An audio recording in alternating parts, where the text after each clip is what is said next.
the one we've all been waiting for. Here we go. A chance, Ronaldo.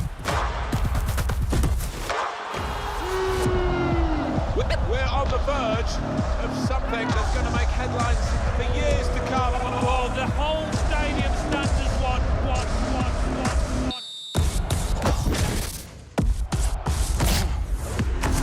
Here we go.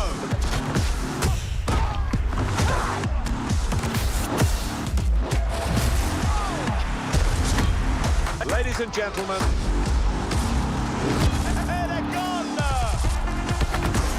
he's up for the header. Power, sheer class, astonishing, increíble, unbelievable strike.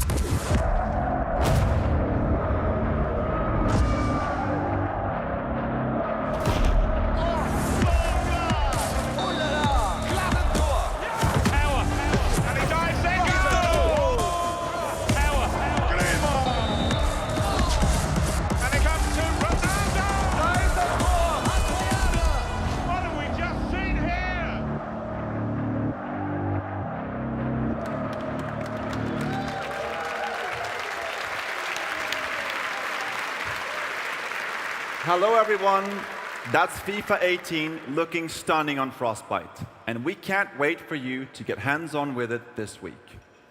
So, welcome to Gamescom 2017, and welcome to Electronic Arts. This is our home here in Cologne for the next 5 days.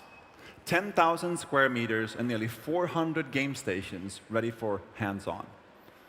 To start it off tonight, we're going to go deep into the gameplay. The next hour should be fun, actually a lot of fun. At EA, I am fortunate to lead all of our development teams. That means 6,000 game makers stretching across all platforms and all kinds of games. These are the teams like EA Vancouver, who bring you FIFA and NHL.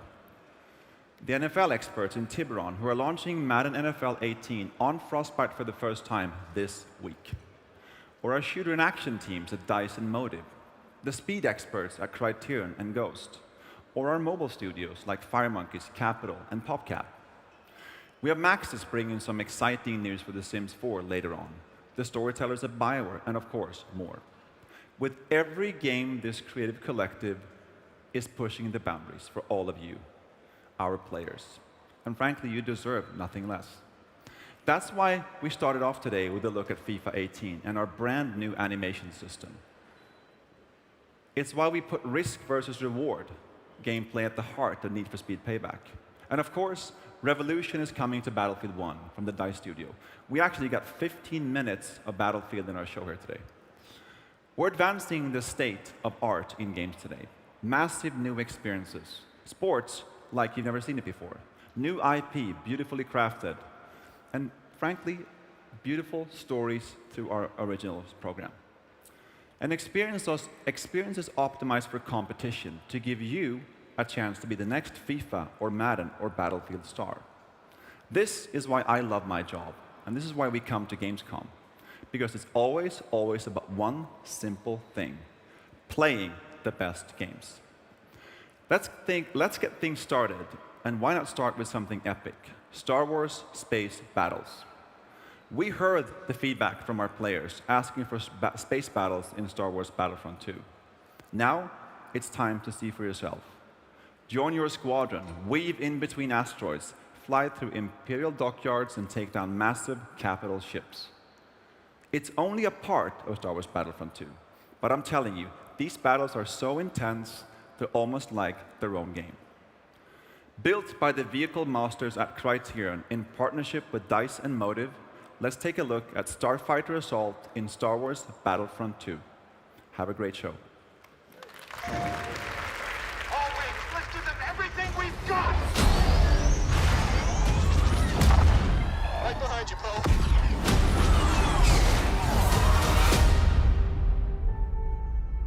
Form up on Red 5. Hang on back there, R2. Show no mercy to these rebels. Keep at it. Structural failure imminent. Finish them off.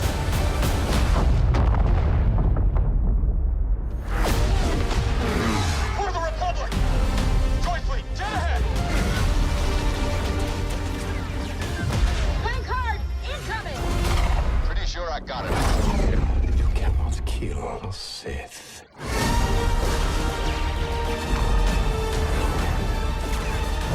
Fear you, I do not.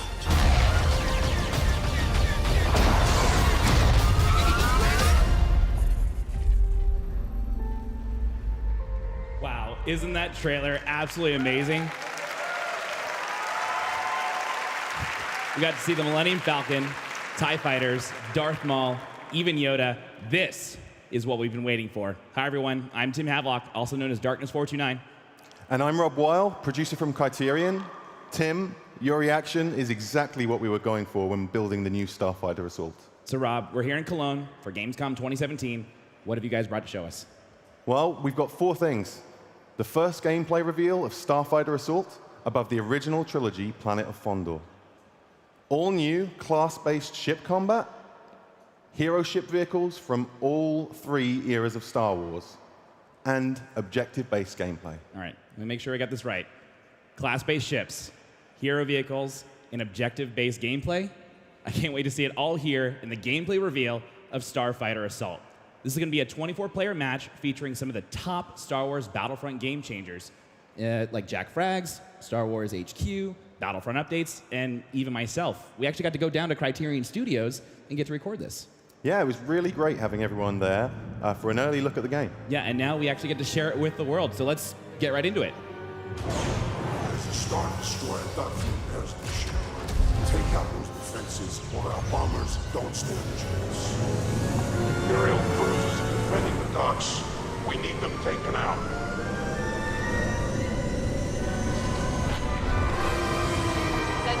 All right, Rob, so we're here, phase 1 of Starfighter Assault. What is the objective? Well, you can see the rebels need to take down the Imperial defenses. That's the turrets and the Imperial light cruisers need to be destroyed. And then the Empire, all they have to do is just make sure that they take out the rebel scum. That's right, just defend. Just like that right there, Wow. boom, an A-Wing getting blown out of the sky by Narwhal Dave. So this is a new ship that we've never seen before in Star Wars Battlefront, the TIE Bomber. What is this class and what does it do? Yeah, it's our new bomber class. It's heavily armored and armed to the teeth. Really great for taking down objectives. You can see here, like you were saying, it is a tank. It does a lot of damage. One of my favorite abilities that it has is the multi-rockets, that it's able to shoot multiple rockets at multiple targets. Yeah, if you use those 2 abilities at once, you can have 5 missiles in the air. 5 missiles. Look at it just tearing through these X-Wings, these A-Wings. It's just getting the job done. Now here's another ship that we've seen before in Battlefront, but it's been reworked. It's a little different. This is the A-Wing, and it falls within the Interceptor class. How does it work, Rob? Well, it is the Interceptor class. It's fast and agile. It wasn't agile enough, though, unfortunately, getting taken out. It's a bit of a glass cannon. It is most definitely a glass cannon. Now we have the Y-Wing, which is the bomber class, but for the rebels. How is it a little different from the TIE bomber that's right on its tail? I don't even think he knows he's there. He's attacking for the rebels. It's a Y-Wing. He's doing a bombing run, but no more. Now, Rob, we've seen a lot of ships flying around. The X-Wing and the TIE Fighter are definitely iconic ships in the Star Wars universe. Where do those fall into all of this? So they're a balanced class. They're quite good at dogfighting. Also, they can take on objectives. So they're kind of flexible. Flexible, but not flexible enough. Tommy T taking out these X-Wings. He's going ham right now, again, in that TIE bomber. He's going to work. There is Narwhal Dave. No, he was in the Y-Wing, and he just got rammed by a TIE bomber. Sorry, Dave. That's not cool. Not at all. Now, the Rebels are definitely doing a lot of work right now. They are melting through those Imperial light cruisers. Those, as you can see, X-Wing, like you said before, it's there to take out those objectives, and the X-Wing is just melting through it. 15% left on this first phase. It looks like this Imperial light cruiser is definitely going to go down. Boom! Here it goes. See you later, dude. He's gone. He's out of here. Now, Y-Wing, you said, was there to take care of the objectives. He's doing this bombing run. He's definitely just tearing this Imperial light cruiser apart. And there it goes, the second one down. That's two. Yeah, they did their jobs there. Moving on to the second phase. Rob, how does the second phase work in Starfighter Assault over Fondor? The Rebels need to get into this tunnel and blow up all 4 shield projectors that are still protecting the dock. Okay, so, ooh. Ouch. You still have to watch out for those cinder turrets, though. Yeah, they're still there. All right, Rob, so we've been talking about all these ships. We haven't really mentioned the hero ships, and here's our first sight at Darth Maul's Scimitar. What is so unique about this Sith Lord ship? Well, there's a reason you haven't seen him very much. Because he's invisible. He's a stealth ship. I see, okay. And now here's another hero ship, Poe Dameron's Black 1 X-Wing. Rob, what's so special about this X-Wing? What makes it so different? Well, it's black. I got that part. What's different about it? Well, Poe's a natural leader, so he's got an area of effect that can help his friends out around him. Now, we also saw another hero ship. Hopefully, we'll be able to jump back into that. That is the Millennium Falcon, piloted by Han Solo and Chewbacca. Now, here is another iconic ship in the Star Wars universe, Boba Fett's Slave One. Rob, what do we have to watch out for with this bounty hunter ship? Pretty much everything. It's Slave One. He's got concussion missiles, he's got ion cannons, and a seismic charge. Seismic charge. What's so dangerous about a seismic charge, Rob? Well, in this closed environment, it's going to get a lot of kills. So it does a big old area effect burst. Hopefully that's it. That's the the big noise. old boom. That was it. So he's definitely doing his job. He's using that mine to his objective, just trying to blow everybody apart that's trying to attack those shield generators. Now here we see Jack Frags piloting Darth Maul's Scimitar. He is just tearing everyone apart. You see he was taking some damage. He cloaked. He's using his targeting computer, and he also has those torpedoes to his advantage. He's doing great work. He's doing really, really well right now, just tearing everything apart. He's just going through, destroying those rebel scum. But you have to watch out for Star Wars Battlefront updates. Who's in the Y-Wing, taking him out, and he does! Takes out Darth Maul's Scimitar and also goes after that Imperial bomber as well. Now, there's not much left on the shield projector, but we do see Han Solo's Millennium Falcon for the first time up close and personal. Rob, what do we have to look for with the Millennium Falcon? You can see right here, Hans Falcon's taking an awful lot of damage, and that's what he's great at. He's a brawler. Brawler indeed. He's a big tank. He's got what looks like the entire Imperial fleet chasing after him. He is just doing what a tank should be doing. Aggroing. He's aggroing those guys through the objective, trying to give his buddies a chance to take out those shield projectors. The seismic charge going off again. Got the Y-Wings doing the bombing runs, taking out the shield projectors so they can move on to the next phase. We have 2% left. There's 50 reinforcements left. Narwhal Dave using Black 1 to chase after Slave 1 as they are going through, dipping and diving around the shield projectors. Unfortunately, it doesn't look like he's going to be able to take out Slave 1. The Rebels should still have this. The Rebels, I think so. They've got 40 reinforcements left, 2% left on the shield projectors. I think they're going to get it. Now we're getting a better look at Han Solo's Millennium Falcon. You see he's got some really cool abilities at his disposal as well. But we got Battlefield France doing what seems to be the last and final strafing run on the shield projectors. And he does end up taking them out, taking the Rebels to the third and final phase. Now, Rob, let's do a quick recap. We had phase 1, where the Rebels had to destroy the Imperial light cruisers. Then in phase 2, they had to destroy the shield projectors. And now we get to move on to phase 3. What's that all about? The Star Destroyer is still getting power from the dock, so the Rebels need to disable the power couplings, leaving the reactor core vulnerable. Now, once the reactor core is vulnerable, is it always available for destruction, or do they have to do anything else? They've got about a 30-second window to do as much damage as they can. And then the couplings will then come back down. That's right. All right. Well, Battlefront updates again, just doing immense work with the Millennium Falcon. But we've got to watch out for this group of TIE bombers that look like they found prey.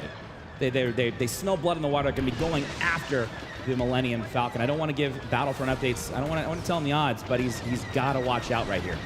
He is a tank, but 2 bombers on him, I'm not so sure. I mean, that's about 10 rockets. I mean, I'm not the best at math. I think that's 10 rockets that he has to watch out for. These TIE bombers are staying on the rear of the Millennium Falcon. They keep on getting those locks. Multiple missiles going after him. I don't think he's going to be able to make it. He's evading pretty well so far. He's doing a great job, but unfortunately, no. The Millennium Falcon is taken out of the fight, but Narwhal Dave is right behind those enemy TIE bombers, trying to take them out. He is an ace pilot. Looks like he's doing a lot of work right now. As you see, he's using those dual proton torpedoes, taking out the first TIE bomber. He's getting a little bit of damage using that astromech to repair the X-Wing, and then the weapon overcharge, where he's able to fire all of those lasers at the same time. 4 at the same time. Yeah, and unfortunately, he was trying to go after Slave 1, but wasn't able to do it. The power couplings have been disabled. The Rebels are doing a lot of damage to the reactor, but it doesn't look like there's enough. They have been re-enabled, and it looks like the Rebels are going to go back and try to get those couplings off of the... They'll get another chance. They will get another chance. That Millennium Falcon is doing a lot of work. Now, this is something we haven't really seen yet, Rob, is those Corvettes that have been kind of floating around doing some damage to the Empire. Let's talk a little bit about those. Well, I think that was the problem. The Empire didn't see them in Phase 1, and now they're in Phase 3, and it could be a lot of trouble for them. So these Corvettes are AI-controlled ships, and they are able to help the Rebels push through the different phases. That's right. They'll creep through the levels, doing damage to starfighters and objectives. You know, we're back on board with Narwhal Dave, who's in the X-Wing, and he is an amazing pilot. He is handling that X-Wing so well, Rob. You guys have done a fantastic job just rebuilding the controls for these starships. Yeah, we rebuilt them all from the ground up, and they're all unique, every ship. That is so awesome. Again, back on board the Millennium Falcon, taking out those cinder turrets. It looks like the power couplings have been disabled again. The reactor core is going down, and that's it. It's been melted away. The Star Destroyer is gone. Victory for the Rebels. All back. Our defenses failed. We have faced considerable setbacks.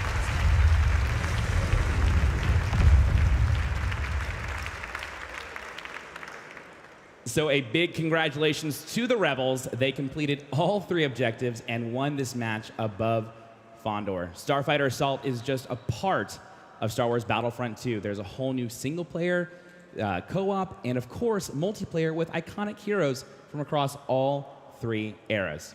Also, make sure to follow the EA Star Wars social channels for exclusive looks at new starfighters and more awesome space combat footage. Rob, also thanks to you for being here with me on the desk, and also a big thanks to your crew over at Criterion for bringing in this amazing mode. Of course. Thanks so much for having us. It's an awesome game mode. And thanks to you guys at home for watching the gameplay world premiere of the Star Wars Battlefront 2 Starfighter Assault mode.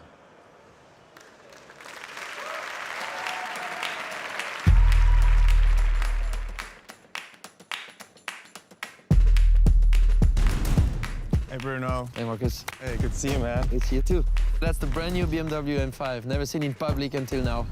Certainly has the looks to be in a Need for Speed game, but how does it drive? I'm gonna show you. All right. Buckle up.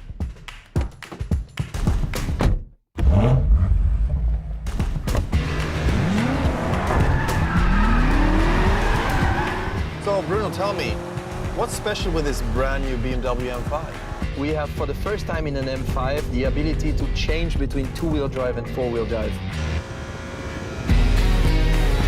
You can really have some fun with it.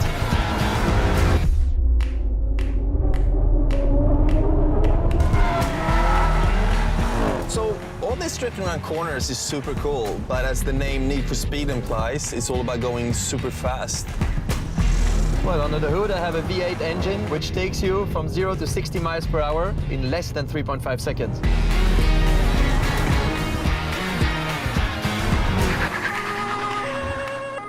Well, Bruno, we picked up a problem. Oh, let me show you how to get out of here.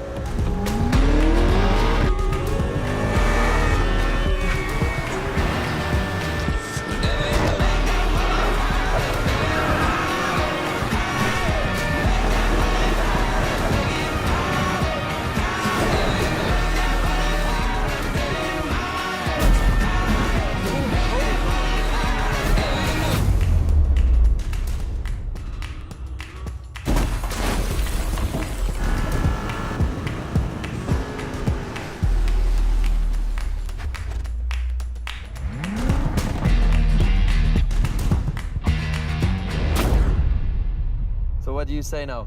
Did I convince you? We should talk about that when we get out of here.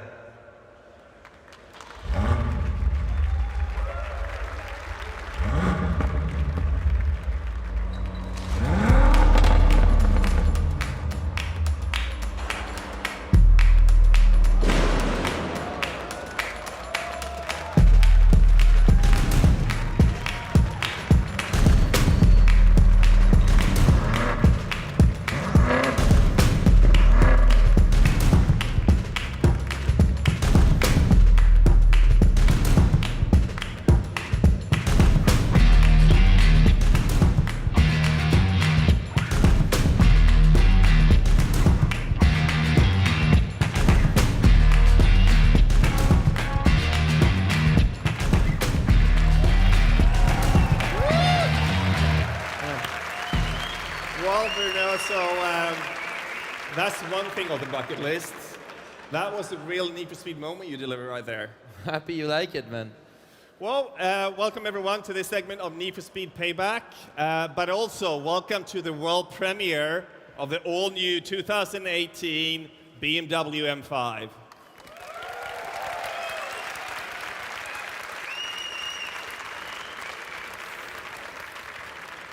Well, I'm really excited. The world finally gets to see our all-new BMW M5. Believe me, this car is a game changer when it comes to driving dynamics. For sure, this is one of the most anticipated car launches this year. For that reason, we are super proud to present the BMW M5 in style. BMW has never in our company's history globally revealed a car through a video game until now. Well, we're obviously thrilled to be part of that BMW history. And while this car won't be available until next year, on November 10th, you can drive it exclusively in Need for Speed Payback. And we are here because the support and dedication of your fans have made Need for Speed one of the biggest and most passionate driving communities in the world. You know, and we know they will love this car. It really embodies performance, speed, and desire. And it's the ultimate getaway car in any action driving blockbuster. And, you know, before we take you more throughout the game, Bruno, I want to thank you for helping you reveal this awesome new car. Thanks for having me. It was an amazing experience. Thanks a lot. Thanks, man.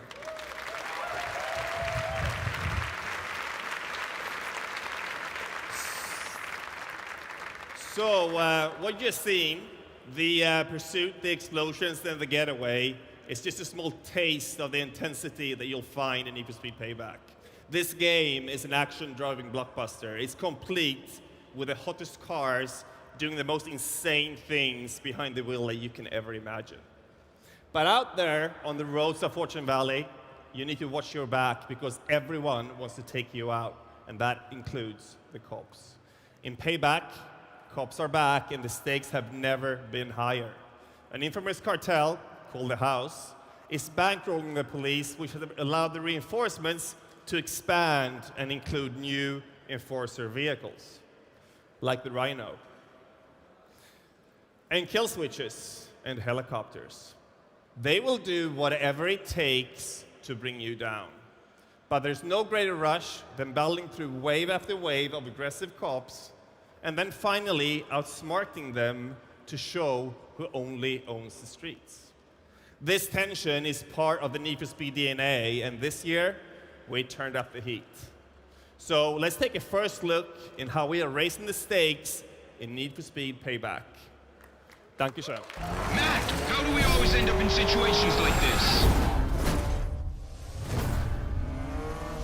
Nice, Ty. Another first place. Next time, I'll put my money on you.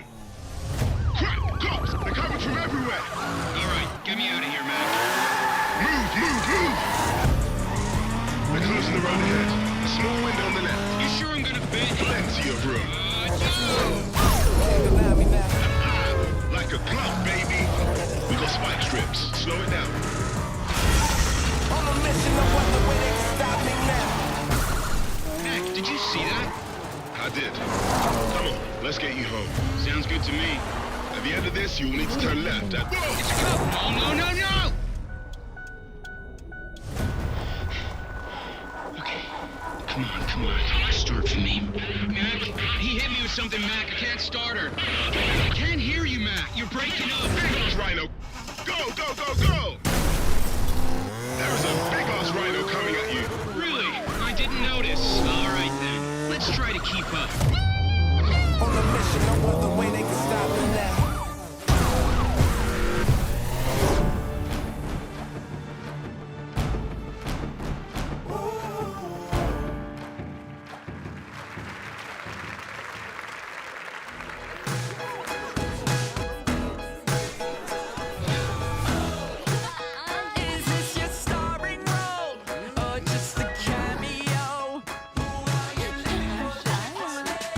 I don't got much, but I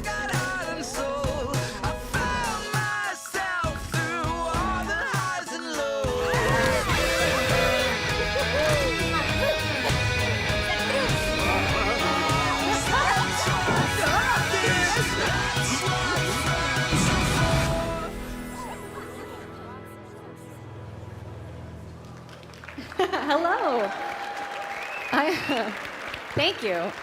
I'm Lindsay Pearson, and I am so happy to be at Gamescom here with you to share The Sims. Since launching The Sims 4, everyone back at Maxis has been focused on giving our Sims more to do, more to wear, more places to go. And from creating toddlers to vampires, we continue to work to make sure that no day spent with The Sims is ever the same. So this year, we are delighted to give you more opportunities to play with life in new ways. This November, you'll be able to play with this huge collection of experiences from the comfort of your couch, because The Sims 4 is coming to Xbox One and PlayStation 4. And soon, you'll be able to find love, create who you want, or play with friends wherever you go in an entirely new mobile Sims experience. The Sims Mobile will be coming soon to phones and tablets worldwide. And we would never, ever forget about our PC Mac players as we continue to make the lives of your Sims richer and bigger through all new expansions, game packs, and stuff packs. In fact, for everyone here at the show, you're invited to play The Sims on all of these platforms. So come by to get your hands on The Sims Mobile, The Sims 4 on console, and our newest pack, The Sims 4 Toddler Stuff. Now, if that's not enough, there's one more thing that I wanted to add that I know you've been waiting for. And I'm thrilled to officially announce that this fall, PC Mac players worldwide can enjoy The Sims 4 Cats and Dogs expansion pack.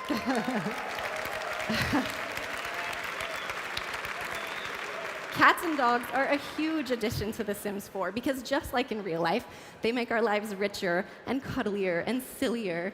And in my family, we have cats. I'm a cat person. But they're loving and playful. And of course, the internet is full of videos of them. They're hilarious. And cats and dogs in The Sims 4 promise to be just as entertaining as they are in real life.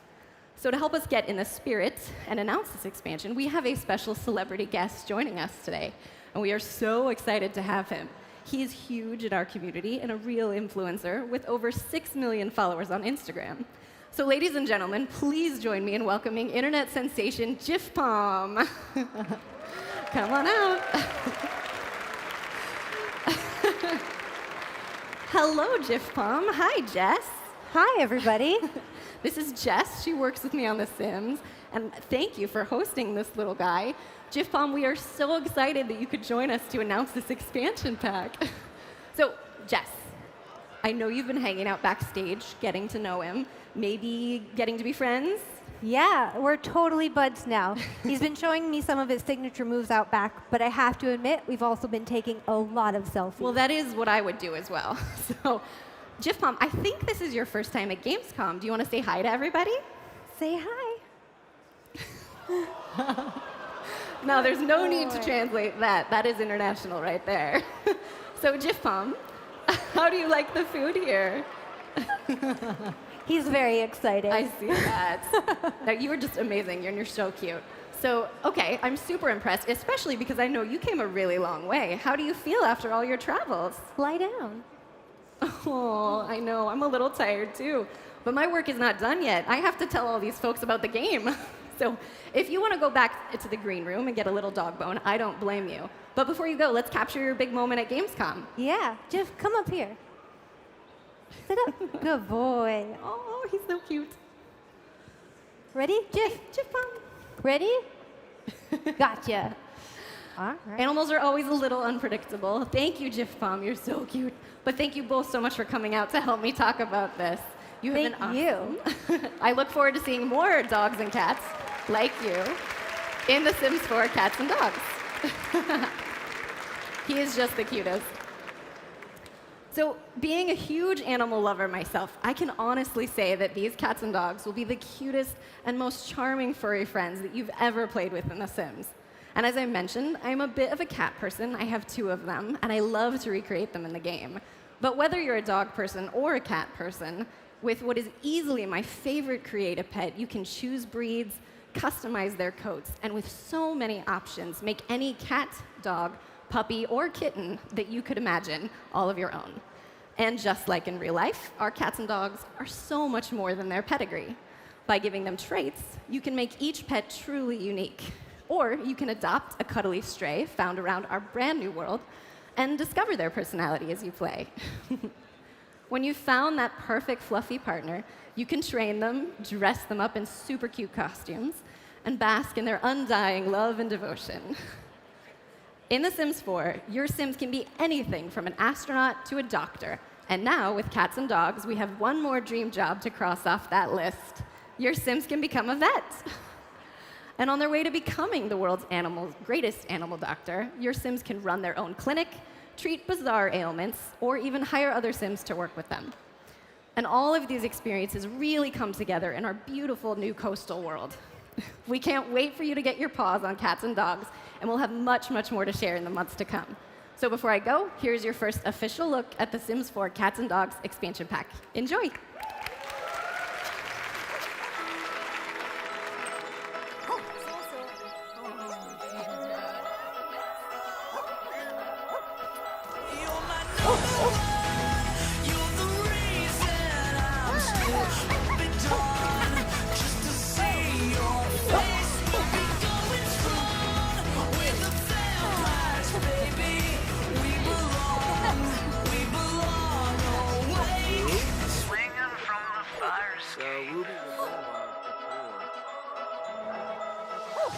Was drinking from the wishing well, some junky metalhead hotel where we boarded the carousel. The roof was caving in. So let's hang an anchor from the sun. There's a million city lights, but you know you're the reason I'm still up at dawn. Just to see your face, we'll be going strong with the vampires, baby. We belong awake, swinging from the fire escape,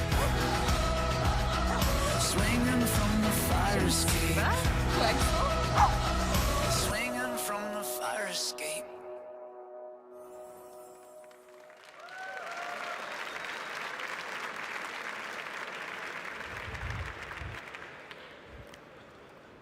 Hi again, everyone.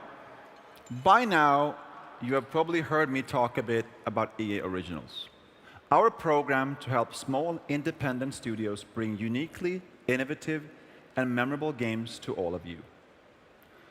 EA Originals has been live for a little bit over a year now, and it's been an intense year. We have literally talked to hundreds of studios worldwide and listened to tons of pitches. Personally, this has been one of my favorite programs. Seeing the raw creativity of these teams, what they're putting into these games, the passion and the dedication and the stories they're trying to tell us, it's deeply inspiring. It reminds me constantly why I love games so much. Early this year in Los Angeles, we showed you A Way Out from the team at Hazelight, and you all loved it. Joseph Fares and his team really have put their heart and soul into that game. Seeing the reaction at EA Play made them even more excited. And I didn't know that was possible, to be honest. And if you met Joseph, I think you know what I mean. Today, we want to bring you back into the world of Fe from the Zoink studio in Gothenburg, Sweden. We are thrilled to show you more of this beautiful game and its powerful story. Through Fe, Zoink has reminded us that everything is connected. They have created a game where the magic and beauty of nature and all its creatures come alive. We want everyone to play and experience this game, which is why we're bringing it to PC and consoles, including the Nintendo Switch. Thank you. So let me introduce you to creative director Andreas Beyer to take you deeper into the world of Fe.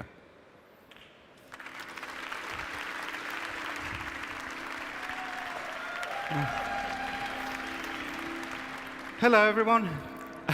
We're so excited to be here at Gamescom and share with you more about Fe. And it has been absolutely fantastic to get the full support from EA to finally be able to create the game that we always wanted to make, to see our little creature, Fe, come to life. As a kid, I grew up in the countryside, having the forest as my playground. Unlike our character Fe, I wasn't swift and agile. I was a rather clumsy kid who was terrible at climbing trees. Something I did have, though, was time.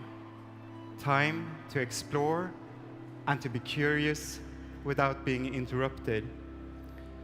I wanted to make a game that let players explore a world at their own pace, not having the game pushing them forward.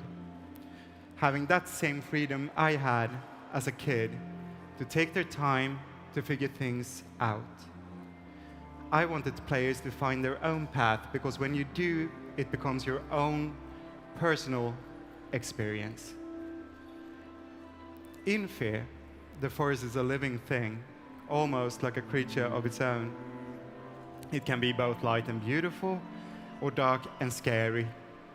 And everything that lives there is part of that duality. Our team at Zoink, my fantastic team at Zoink, are working hard at the game. Yeah, are working hard at the game, and we plan to release it early 2018. It will be available on PC, Xbox One, and PlayStation 4.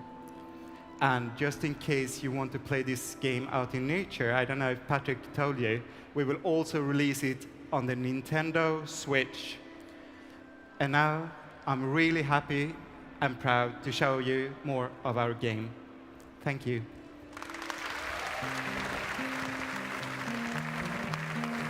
Through the high pines and the whispers of the forest, it was said when the dangers came, a new cry could be heard, the song of a cub.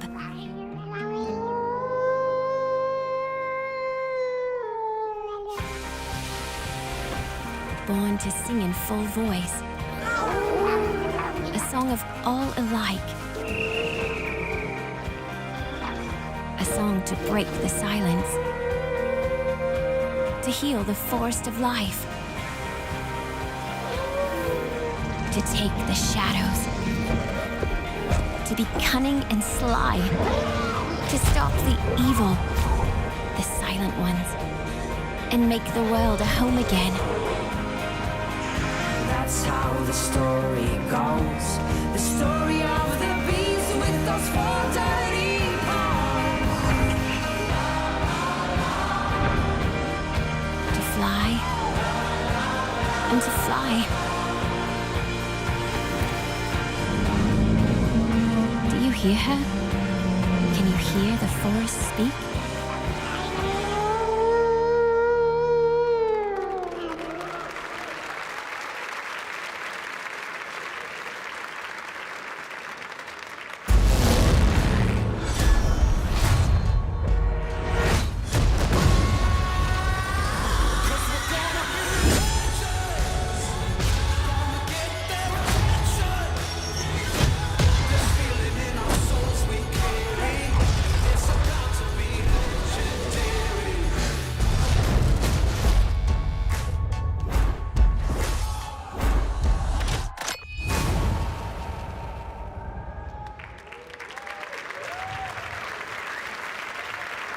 Hello, everyone. At the EA Play, we spoke about the revolution coming to Battlefield 1. Today, I'm excited to be here at Gamescom in Cologne to tell you how. We have tons of things to share with you, so I'll start with competitive. We are working on a new mode that will be as intense to watch as it is to play. It's a completely new way to play Battlefield. We are developing this together with our players, some of which have been working with us at our studio. It will be truly optimized for one thing and one thing only: competition. And starting next month, Battlefield 1 players can play it through a closed alpha. We call it Battlefield 1 Incursions. This is competitive the Battlefield way.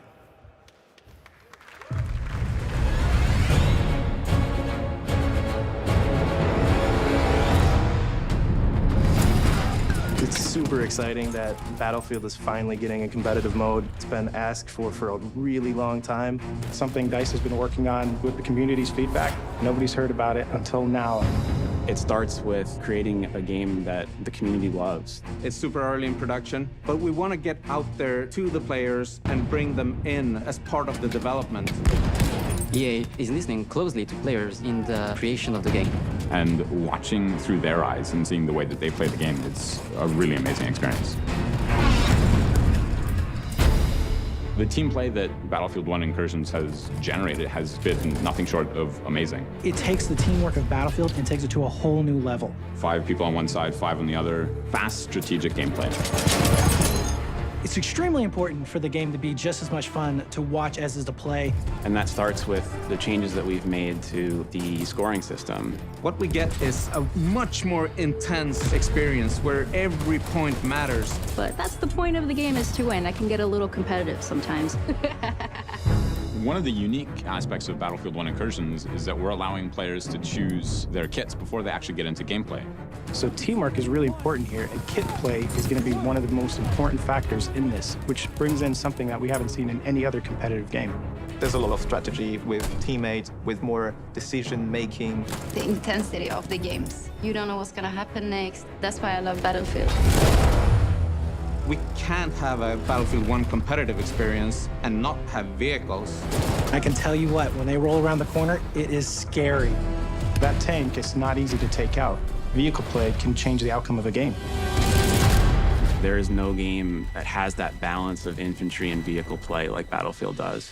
The adrenaline rush, the feeling, it's an immersed environment that you just can't get enough of. It's a lot of fun to play, and you get those Battlefield moments that are just breathtaking. Anyone could have that heroic moment. Anyone could pull off a massive play to turn the game around. And that adrenaline feeling that you get is incredible. I'm really looking forward to seeing this out in the wild.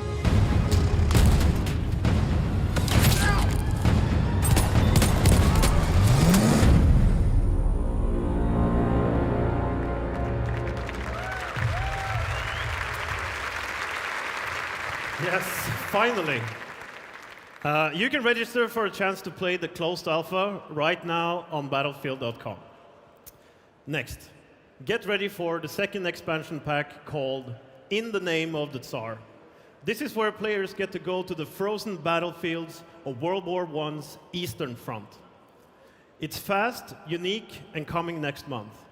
And for those of you who know a little bit about history, it's also the start of a different chapter, the Russian Revolution. Now, you don't have to wait that long to get a taste. For our Premium Plus players, you can play the first map right now. So, we have more content and more ways to play coming every single month. In September, we have the closed alpha for our new competitive mode. We're also releasing the second expansion with the first map available to play right now. Our third expansion is coming this December, and the fourth is coming early next year. And in just a moment, right here at Gamescom, and for those of you who are watching online, we will showcase a live 64-player conquest match on the Russian Revolution map that you get to see for the first time. For those of you who have yet to join us on the battlefield, now is the best time to get in. You will get all the content that we have released so far and all the good stuff that we have coming, all in one complete package. Available today, and it's called Battlefield 1 Revolution.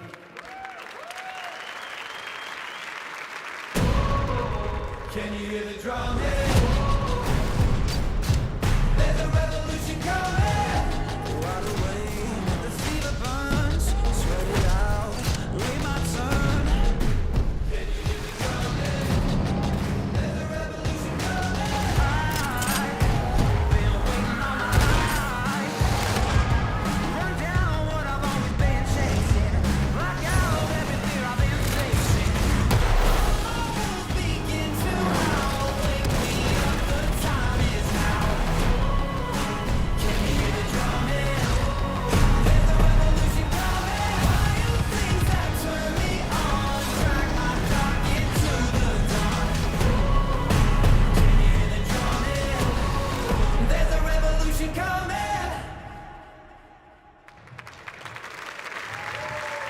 Hi, everyone. I'm Andrew Galata, producer from DICE.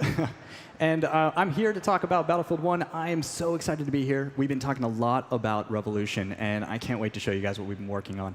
I'm joined here with Westy, one of our Battlefield content creators on YouTube, and Brett FX, one of our Battlefield commentators and casters. How you doing? I am doing fantastic, especially after seeing that. Now, we have a lot of information to go through, and we're going to do some quick recaps. One of those things will be incursions. This is the new competitive mode from DICE. I'm really excited to say that this is going to be coming next month in closed alpha. That's right. And we've also talked about Battlefield 1 Revolution. This is, if you're a new player, the most complete package. So you get the base game, you get all the content up till now, and you get all the future content coming, especially In the Name of the Tsar, the new expansion pack. Yeah, definitely. And if you haven't got access to any of the expansions yet, you can get that via the Battlefield 1 Premium Pass, which, as you say, includes In the Name of the Tsar. That's right. So now we're about to jump into the match. We have 64 players. That's 32 versus 32. And we have them playing the classic game mode, Conquest. So we're about to jump in. Let me paint the scene. We're in the heart of the winter, and we are in the middle of the Russian Revolution. So we have the Red Army facing off against the White Guard. Let's take a look. Here we go. So this map is called Zarishan, right? Saracen, yes, yeah. yes. So the first thing to note about this map is it is a small urban map. It's going to be very infantry focused, but as we can see, there's already a tank on play. And this is going to play a big part in the map, as you see as we go along here. That I believe you can only get one tank per faction, is that correct? That's right. Each team only gets one tank, so it's going to be a critical part of each match.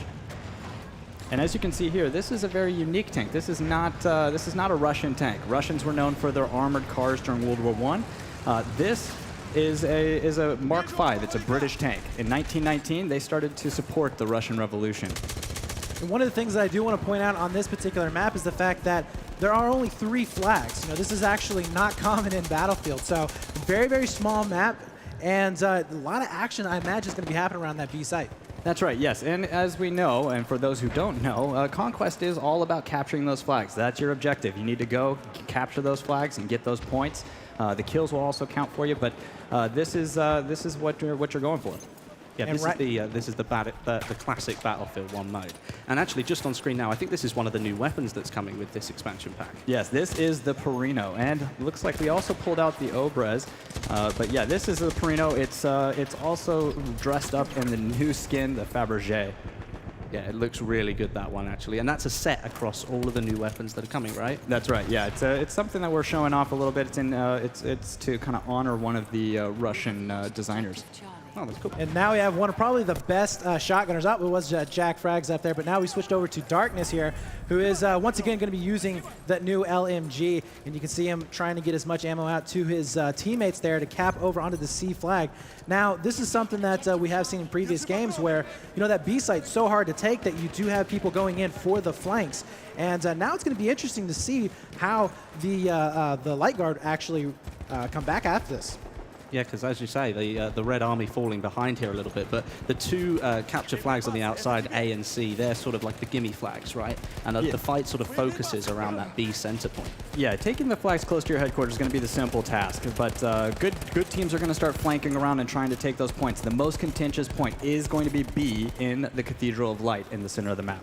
You can see some of the more flatter areas around the Cathedral of Light here, but obviously a lot of cover as well. There's some rudimentary trenches there. There's some heavy cover, lots of like broken wood and barbed wire as well. So there's lots for sort of infantry to hide in. Yeah, absolutely. You did mention the rudimentary trenches, and that's something to note. On the Eastern Front, they didn't spend a lot of time digging those trenches like they did on the Western Front during World War I. So that's showcased here. So we've also seen a lot of the basically destruction buildings that are kind of torn down. How much extra, destruction can the player have as on this map? Oh, that's a great question. Actually, not a whole lot. There's going to be some. You'll see a little bit of what we call micro destruction. But the hard cover that we're seeing is stuff that we wanted to keep in game, keep the game balanced, make sure that you stay safe when you're weaving in and out to get to your objectives. Now, I think I'm right in saying here that the A capture point is heavily infantry focused, right? Yes, it is. It is within those ruins of the former neighborhood, and it's going to be hard for a tank to get those lines of sight. But as you can see there, there's a sort of a large roadway through the middle of it, but if they try to branch off down maybe one of the smaller alleyways, which they can get down, but there's infantry everywhere. It's going to be really tight, and you might find yourself with a mine in your way. See down here at the bottom of the screen, one of the machine gunners using the old Mark V tank that's buried in the ground as cover there. It's a really good use of cover. That's an indestructible piece right there. Right now, though, a massive wave coming in from that B site to try and push those players back into their alpha flag. But this is pretty interesting right now because we do have that bottleneck that you were talking about, but it's kind of on the reverse. They can't really break out into it. That tank maybe needs to get a little bit more aggressive, try and push on in there. But they are just having one heck of a time here. Yeah, the Red Army are trying to push in, but as you could see in a couple of shots back, the White Guard are sitting in that first line of trenches. There's about 7 soldiers in there, just sort of keeping this tank from pushing forward. You can see with the explosives coming in on the tank here. They're kind of keeping it at bay, because too many infantry around a tank, it will take it down. That's right. Looks like we just entered into the Cathedral of Light here. And we're hopping on the window.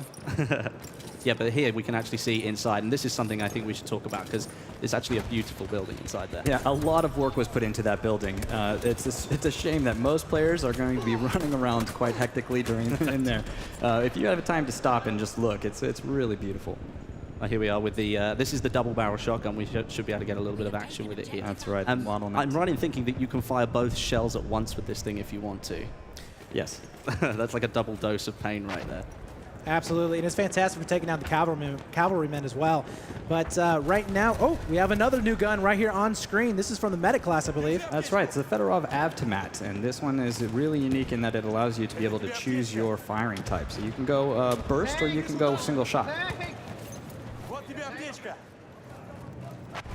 And we are starting to see right now the score kind of pulling apart. Ooh, nice shot. That's a nice takedown. Yeah, but we can see the White Guard pulling away just a little bit in terms of score here. And as you say, they've held the majority of flags, 2 out of 3 for most of the game so far. And the Red Army tank wasn't really pushing too much towards the B point, the Cathedral. And I think that's going to be something they'll need to do if they want to try and take it back, because the tank having the presence is going to allow infantry to move up around the outside of it. And right now we can see a pretty big battle happening over here onto that C side of the map. Looks like they are going to be able to defend it for now, but they are getting a lot of pressure on that particular point. And for now, looks like they will be able to hold it off. A little bit of push coming in onto the Cathedral, but you can just see how difficult it is, especially without any good tank, which potentially could go down here.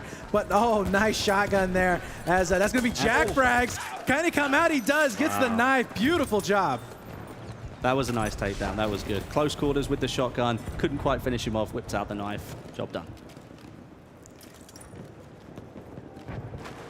One thing to note about this map is it is actually a critical point in a critical place. It's in the port of the Volga River. So anyone who controlled this point also got to control the route of supplies.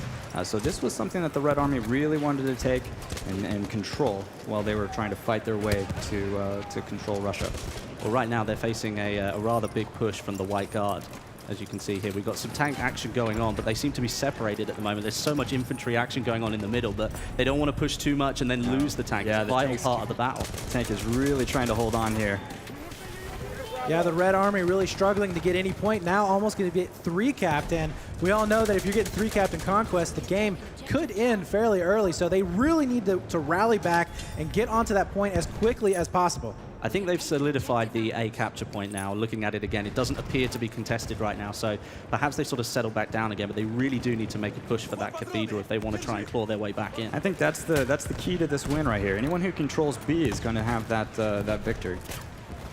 See here, doing some damage against that enemy tank. All the explosives going on. This is why the infantry can be so dangerous, especially when it's just one tank on its own. You know, this is the only vehicle that your team's going to have. You really need to try and protect it from enemy infantry.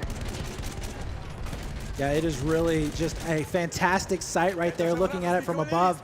You do have some cavalry trying to come in, maybe do a little bit of harassment there, but this tank is literally just, he doesn't know what to do. He's already pushed all the way back to the out-of-bounds zone.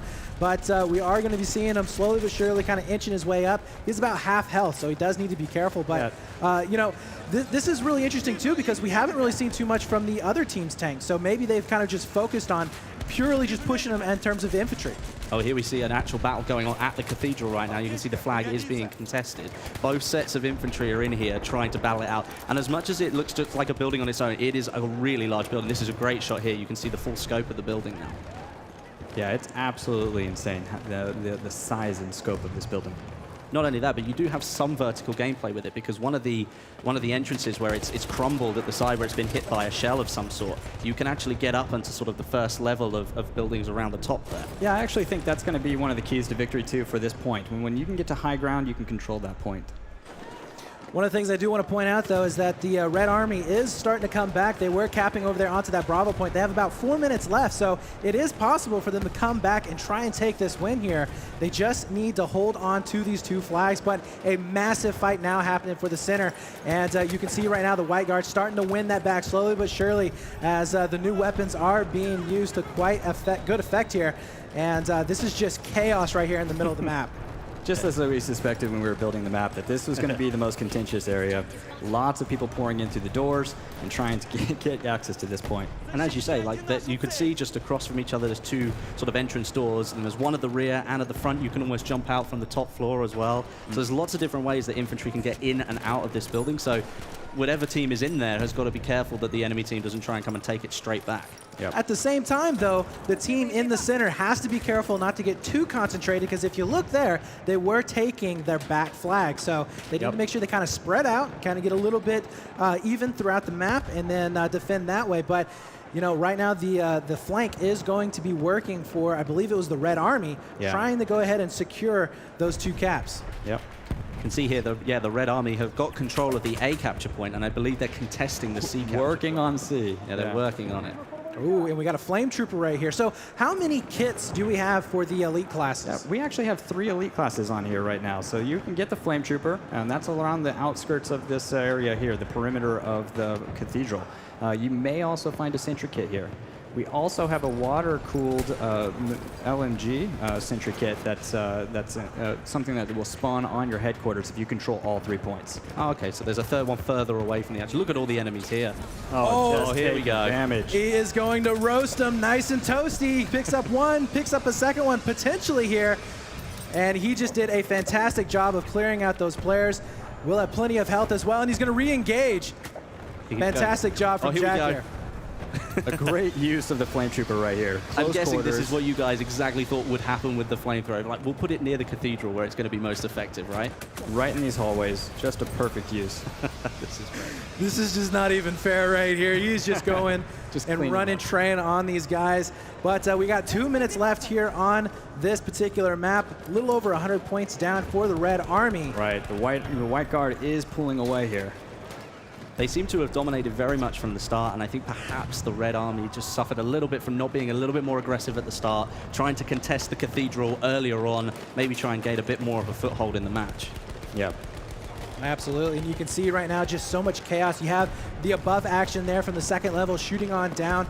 So many players just trying to scramble and get up there as quickly as possible to clear it out. As we're still following Jack here in the Flame Trooper, now going to be passing it on to Thick, as we will be pushing on him once more.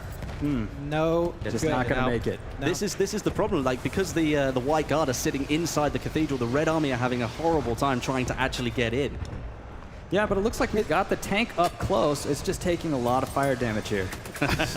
He's doing damage to the tank by hitting it with the flamethrower. I was about to say, I was like, there's no way he's going to take out a tank with a flamethrower here. It might just happen. But he could possibly do that.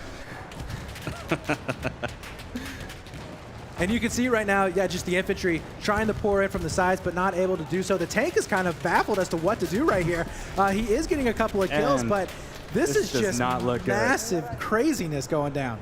We're down to almost the last half a minute here. Yeah, we're getting really close down to the wire here. The Red Army still trying to break in to the cathedral. They seem to have made a little bit of headway, but they are contesting the flag now. But it may be too little, too late. I think we might be seeing, a little bit of that writing on the wall here. Yeah, absolutely. But we do have a little bit of life left here in these squads. They're going to try and do everything they possibly can. It's all for pride right here and now. Can they get this B-side? If they can just own it. Oh, my just God, yeah. 6 seconds left to go before we are going to be ending out here. I think that they may have it. Oh, I don't think they quite got it. And it looks like that was it. That was a victory for the White Guard. The White Guard took that one. But that was awesome. Watching the Cathedral battle, that was really, really good fun. And it just showcases like how powerful infantry can be against vehicles. Absolutely. Yeah, this is just a glimpse of what you get in the Name of the Tsar. We are super excited to see what the community does with it when it's released in September. Yeah, and I'm very, very excited once again for the Incursions game mode, which is going to be coming out in closed alpha next month. And of course, we have the Battlefield 1 Revolution. That's everything that Battlefield 1 has to offer in one complete package. But that's it from us. Thanks very much for watching the Battlefield 1 segment here at EA Gamescom. Thanks for watching.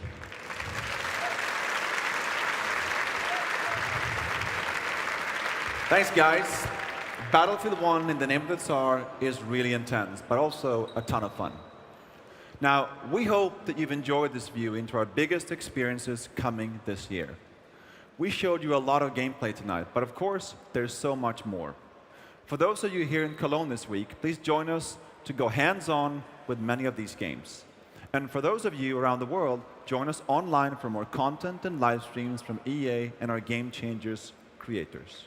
Thanks, everyone, and have a great show.